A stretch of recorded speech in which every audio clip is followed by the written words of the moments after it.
Hi, my name is Kevin Burke, and I'm here today to share some tidbits of information with you. Um, did you know that in California, when a buyer writes an offer on a property, they are giving the seller the ability to create a contract between themselves and the buyer, right? So the buyer writes an offer, the seller accepts it, and we go to Dodge, right? Everything's all set. Okay. All right. So that being said, what happens with those time limits in the contract, right? So the buyer makes their offer and they say, hey, you know what? I'll give you until today at 5 o'clock to make a decision as to whether or not you're going to sell me the property, right? Okay. And so what happens if the buyer puts that offer in, says 5 o'clock, and the seller misses the time period? Well, the seller no longer has the ability to create a contract between themselves and the buyer. That's all.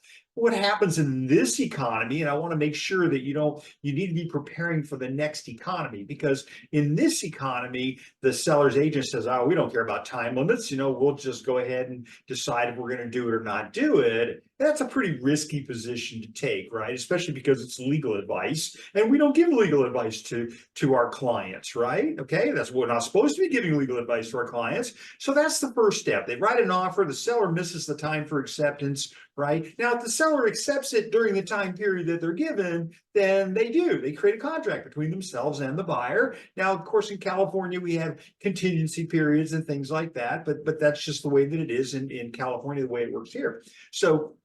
So what happens then? So I got my first scenario is the seller accepts it as written.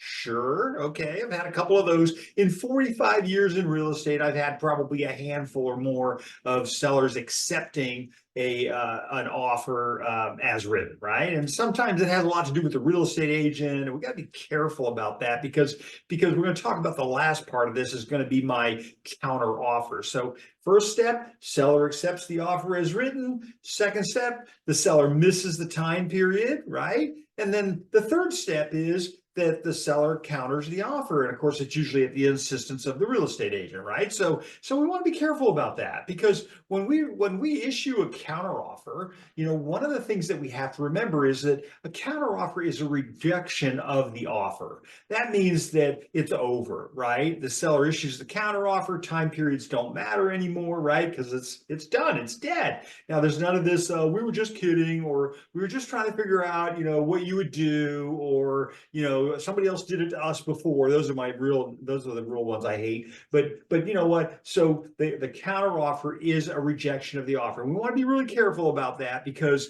when we do reject an offer, when we issue a counter offer, the buyer has the ability to essentially leave the transaction and go on to something else. They're no longer committed to the terms of their original offer. So I want to just share that with you. I'm going to come up next, and I want to talk about that liquidated damages provision. And again, I do teach continuing education for attorneys. I teach real property law. It's ABA. This is not legal advice today, but I am happy to help you in any way that I can. So if you have any questions, let me know. So there it is, Coffee with Kevin, Wednesday evening at 5:30. Okay, there's my email address. There's my telephone number. And then what? And then from there, I've got, here's the QR code. If you want to get into it, here's the QR code for that. Just go ahead and click on that QR code, and then that will automatically get you into Coffee with Kevin at 5:30 on Wednesday evening. And then what else do I have? Let me see here. Go back to my original. Please go to our YouTube website. There it is, YouTube website. So in your browser, type in @Burke Real Estate Consultants Inc.